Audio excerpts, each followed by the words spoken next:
के अलावा कोई धारण नहीं कर सकता था। इस तेज को कोई धारण नहीं कर सकता है, क्या करें? तो अग्निदेव ने बमन करके उसको गंगा जी में प्रभावित कर दिया। गंगा जी से वो तेज संभला नहीं। गंगा जी ने सरकंडों के वन में, सरकंड नाम के जो वृक्ष होते हैं उन वन में उस तेज को छोड़ दिया। अग्निदेव कहने लगे, महादेव तब भी मेरे अंदर की ज्वाला शांत नहीं हो रही, कृपा करो, क्या करूं? तब अग्निदेव और महादेव ने कहा कि अग्निदेव आप किसी पतिव्रता स्त्री के अंदर इस दिव्य तेज को धारण करा दो, तब जाके आपको शांति मिलेगी। तो एक बार गंगा स्नान करके ऋषि पत्नियां, 7 ऋषि पत्नियां स्नान करके आ रही थी। बहुत कड़ाके की ठंड थी, वो ठिठुर रही थी ठंड में। उस समय अचानक उन सरखंडों के वन में अग्नि प्रज्वलित हो गई। वो अग्नि जब प्रज्वलित हुई तो ऋषि पत्नी ने सोचा कि हम ठंड में ठिठुर रही हैं और अग्नि प्रज्वलित है, क्यों नहीं ताप लिया जाए। तो 6 ऋषि पत्नी तो वहां गई, लेकिन अरुंधति जो थी वो नहीं गई। उनको लगा कि भाई इतने बियाबान जंगल में अग्नि कैसे आ सकती है, लगता है किसी देवताओं की कोई चाल है। वो तो नहीं गई, बाकी 6 ऋषि पत्नी गई। और जब वो 6 ऋषि पत्नी गई तो अग्नि ने उनके रोमकूपों के माध्यम से उस दिव्य तेज को उनके घर में धारण करा दिया। लेकिन महाराज ऋषि पत्नियां भी उसे संभाल ना सकी। और जब ऋषि पत्नियां भी उन्हें संभाल ना सकी तो उन्होंने उन्हीं सरकार अपने दिव्य तेज से उसको वापस गंगा जी प्रभावित कर दिया। वो फिर सरखंडों में आ गया और उसी दिव्य तेज को गंगा जी और सरखंडों के मध्य प्रकट हुआ। तो उसी से भगवान कार्तिकेय भगवान का प्रादुर्भाव हो गया। और कार्तिकेय भगवान की, तो उस सरखंडों के वन में गंगा जी के स्पर्श से वो अपने आप भगवान कार्तिकेय का प्रादुर्भाव हो गया। तो ऋषि पत्नियों को ऋषियों ने त्याग दिया था कि तुम दूषित हो गई हो। तो ऋषियों को पता चला कि ये तो महादेव का अमुक तेज है। तो सारी ऋषि पत्नियों को पुनः स्वीकार किया, क्षमा याचना मांगी, देवी गलती हो गई, आपकी कोई गलती नहीं थी। ऋषि पत्नियों को स्वीकार किया। और उस समय उनका नाम स्कंद इसलिए पड़ा क्योंकि वो सरखंडों का वन था। तो सरखंडों से ही उसका नाम स्कंद बालक का पड़ गया। और वो कृतिकाएं थी, इसलिए उनका एक नाम पड़ गया कार्तिकेय। कार्तिकेय भगवान की, यह कार्तिकेय भगवान का जन्म हो जाता है। अग्न मास के शुक्ल पक्ष की षष्ठमी तिथि, अग्न मास के शुक्ल पक्ष की षष्ठमी तिथि के दिन कार्तिकेय भगवान का जन्म हुआ। यही कार्तिकेय भगवान का जन्मोत्सव का शुभ समय। अब उसी समय कार्तिकेय भगवान का एक मुख था, लेकिन तभी जो 6 ऋषि पत्नियां थी उनने कहा कि ये मेरा पुत्र है, मेरा पुत्र है। अब कहने लगी मैं पहले स्तनपान कराऊंगी, मैं पहले स्तनपान कराऊंगी। लड़ाई होने लगी। कार्तिकेय भगवान ने कहा माताओं लड़ो मत, आपकी व्यवस्था कर देते। उन्होंने तुरंत अपने 6 मुख धारण कर लिए। कार्तिकेय भगवान की, सदानंद भगवान की। इसलिए आज उनका एक नाम क्या पड़ गया, सदानंद। आनंद यानी मुख, 6 मुख वाले भगवान कार्तिकेय प्रकट हो गए। ऋषि पत्नियों 6 माताओं का एक साथ स्तनपान करने लगे।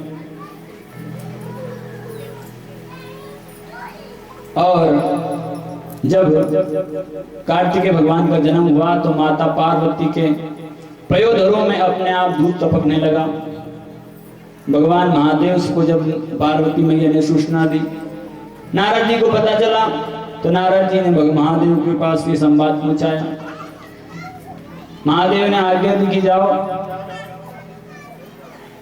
हमारा आदेश है, कृतिकाओं को बताओ कि ये हमारा पुत्र है।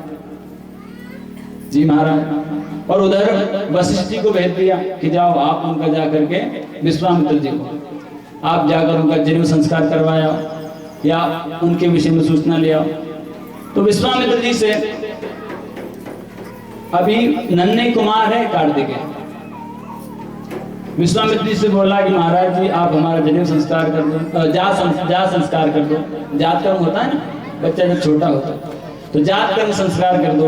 विश्वामित्र जी बोले महाराज हम विश्वामित्र हैं, क्षत्रिय थे और ऋषि बन गए, तो हम राजर्षि हैं, ब्रह्मर्षि नहीं हैं। जो ब्रह्मर्षि होते हैं, ब्राह्मण हो और फिर अगर संत बन जाए तो ब्रह्मर्षि होता है। तो या तो ब्राह्मण को अधिकार है या ब्रह्मर्षि को अधिकार है जात कर्म करवाने का।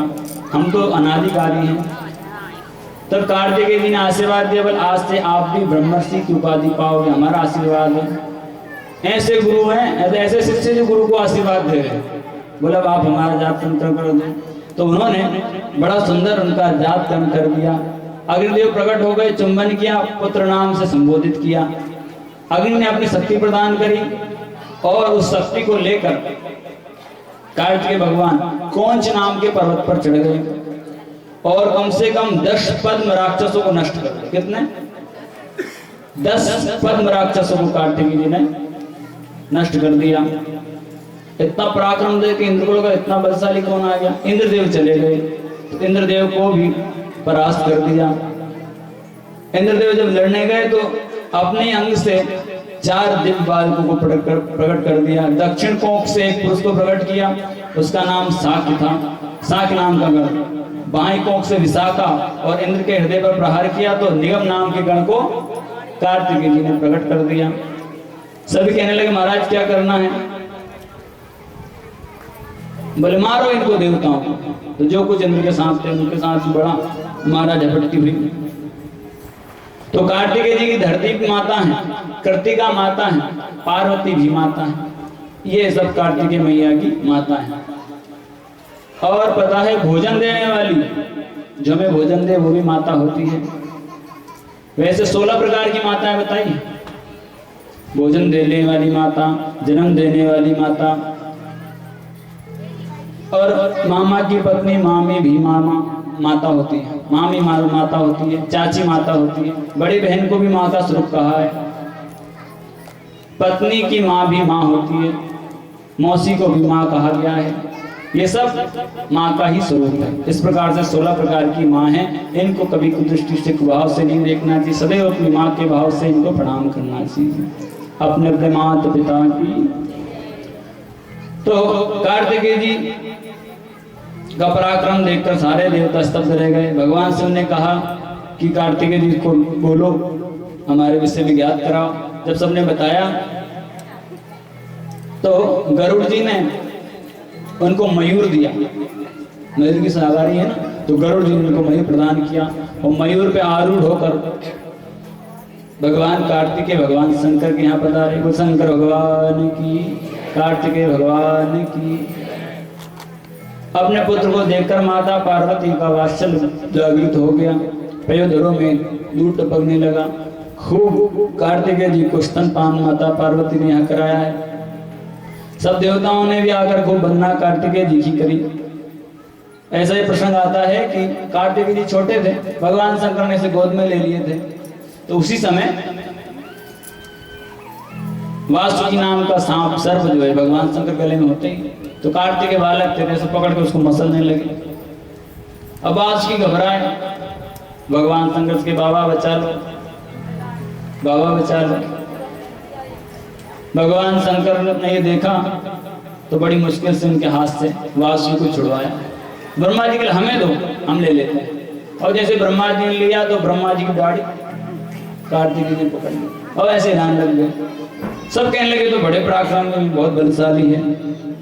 हर हर ब्रह्मा जी ने यज्ञोपवीत गायत्री मंत्र कमंडल और ब्रह्मास्त्र आदि बड़े बड़े दिव्य अस्त्र दिए। इनने ऐरावत नामक हाथी वज्र प्रदान किया और गरुड़ जी ने मयूर तो दे ही दिया। अरुण ने भी ताम्रचूर्ण नामक मुर्गा उपहार के रूप में दे दिया, तांबे का। देवताओं की गर्जना सुनकर ताड़कासुर क्रोध में भरकर आ गया और कार्तिकेय जी और प्रलंबासुर आदि असुरों का भी वध हुआ। शंकर भगवान की। कार्तिकेय जी ने 3 शिवलिंग की स्थापना करी। कौन कौन से? प्रतिधेश्वर, कपालेश्वर, कुमारेश्वर। इस प्रकार से बड़ा दिव्य और सुंदर कार्तिकेय जी भगवान का वर्णन है। कार्तिकेय भगवान की। अब यहाँ से गणेश जी का मंगल चित्र प्रारंभ होता है। गजानंद भगवान की। अब क्या है कि माता पार्वती बड़े आनंद से रहती, लेकिन एक बार विजया जया सखियों ने कहा माता की कि मैया गण तो बहुत है भगवान भोलेनाथ के, पर आपका कोई पर्सनल भी तो होना चाहिए। तो पार्वती मैया बोली, अरे कैसी बात करती हो, जो भगवान शंकर के गण है वो सब मेरे ही तो गण है। बोले मैया वो बात तो सही है, लेकिन सब तब तक ये आपके, जब तक भगवान शंकर की आज्ञा है। आपको लगता है कि वो आपकी आज्ञा है, वो सब वही करते हैं जो भोले बाबा कहते हैं। अरे तुम पता नहीं क्या क्या बौखलाती रहती हो। माता पार्वती ने ध्यान नहीं दिया, चलो छोड़ो, फालतू बात मत करा। फिर क्या था, एक बार माता पार्वती स्नान कर रही थी, नंदीश्वर से कहा हम स्नान कर रही हैं, आप यहीं खड़े, कोई आए तो अंदर मत आने देना। भोले बाबा अंदर आने लगे। नंदीश्वर ने कहा महादेव कृपा करके अंदर ना पधारे। महादेव ने, मूर्ख हमें रोक रहे हो? अरे माँ ने मना किया। अरे तो किसी और पुरुष का मना किया होगा, हमारा मना करेंगे क्या? और यूं कह करके महादेव त्रिशूल लेकर अंदर चले गए। फिर जब पता चला माता स्नान कर रही है तो मुस्कुरा के वापस बाहर महादेव आ गए। अच्छा नहीं जाना चाहिए। माता तो संकोच करके वस्त्राभूषण से दूसरे कक्ष में चली गई, पर उनको लगा कि बात तो सही है, नंदीश्वर से हमने मना किया। उसके बाद में भी महादेव आ गए और नंदीश्वर ने उन्हें रोका भी नहीं, रोक भी नहीं पाए। यानी कि हमारा क्या कहते हैं उसे, पर्सनल सिक्योरिटी वो होना चाहिए, पर्सनल अपना सुरक्षा गार्ड होना चाहिए कोई। क्या करें? अब ये जो लीला है ना, ये लीला केवल इस प्रकरण से भगवती माँ जगदम्बा का क्या सामर्थ्य है, भोलेनाथ की शक्ति को तो सब जानते ही हैं। ये लीला करके भगवान भोलेनाथ जगदम्बा के पराक्रम को दिखाना चाह रहे हैं कि वो कितनी पराक्रमी है। स्नान कर रही थी सखियां, उनको उपडन लगा रही थी, हल्दी आदि उपडन लगा रही थी। तो वही उपडन को माता पार्वती ने लिया और लेकर के उसी को इकट्ठा कर लिया, और इकट्ठा करके थोड़ा बहुत जो उपटन हुआ उसको ऐसे रख दिया और अपनी करुणार्थ दृष्टि से पुत्र भावना से निहार दिया। और जैसे निहारा तो सुकुमार गणेश भगवान का जन्म हो गया। बोले गजानंद भगवान की, लंबोदर भगवान की, शूर्पकर्ण भगवान की। भादो का महीना आ गया, कृष्ण पक्ष की चतुर्थी तिथि को भगवान गजानंद प्रकट हो गए। इतने सुंदर कि क्या कहना। माता पार्वती के द्वारा निर्मित उनके मुक्कान के देखकर सब प्रसन्न हो गए। सखिया बोली मैया आज आपने हमारी बात मान ली, हमें बड़ी प्रसन्नता है। जया विजया आदि सखिया खूब खुश हो गई और दंडवत प्रणाम अपनी माँ के चरणों में गणेश जी ने किया और कहा माँ क्या आज्ञा है? बोले बच्चा जाओ, जाकर के तुम द्वार पे खड़े हो जाओ। तो कोई बड़ा अस्त्र नहीं दिया, इतना सा डंडा, ये डंडा लो, ये लाठी, और कोई को अंदर मत जाना आने देना जब तक हम ना कह दे, कोई अंदर प्रवेश ना कर पाए। अब तो गणेश जी पहरेदार हो गए मैया के। अब आ जाओ कौन आता। हर हर गजानंद भगवान की।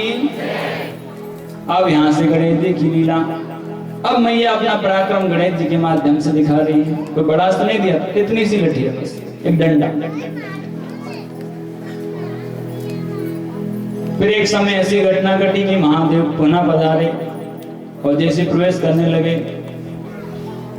तो गणेश जी ने कहा महादेव प्रणाम हो आपको। तथास्तु। अंदर प्रवेश कर, बाबा अंदर नहीं। अरे तुम मुझे रोक रहे हो, मुझे जानते नहीं हो? बोल मैं सब जानता हूं आपको, आपकी महिमा को भी जानता हूं, पर मां की आज्ञा नहीं है, आप अंदर नहीं जाओगे, मेरी प्रार्थना है। भगवान बोले शंकर तुम कौन हो? मेरे पराक्रम को नहीं जानते, मैं कौन हूं ये नहीं जानते, मैं अपनी पत्नी से नहीं मिल सकता, तुम बीच में कौन होते हो आने वाले?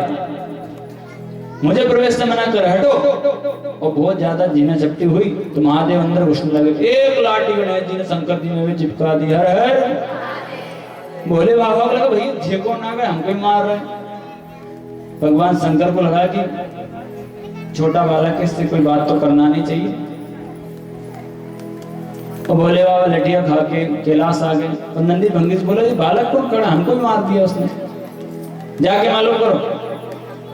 नंदी आदि आए और बोले तुम्हें इतनी इतना शिष्टाचार नहीं है कि कैसे रहना चाहिए कैसे नहीं रहना चाहिए। बोले हमें सारा शिष्टाचार है। जब हमारी माँ ने मना कर दिया अंदर नहीं आना है तो फिर अंदर क्यों जा रहा है कोई? माँ की आज्ञा नहीं कोई अंदर प्रवेश करे। बोले आपको पता है भोलेनाथ जी? बोले कहीं के नाथ जी हो? मैया ने मना किया तो मना किया। आज्ञाकारी हो तो गणेश जी जैसे, माँ ने कह दिया सो कह दिया। अरे वो महादेव महाकाल ये बोले वो सब है, प्रणाम है, हम महिमा में कोई कमी है? माँ मैया की आज्ञा है। नंदी भृंगी ने उन्हें समझाना चाहे, गणेश जी ने उनको समझाते, बुद्धि भी ना है। आकर शंकर जी बोले वो तो मानते ही नहीं है, वो तो हमारे हर तर्क का ऐसा जवाब देते हम चुप हो जाते हैं। बोले तो तुम वहां के पंगत खाने गए तो जाओ युद्ध करो। युद्ध प्रारंभ हो गया।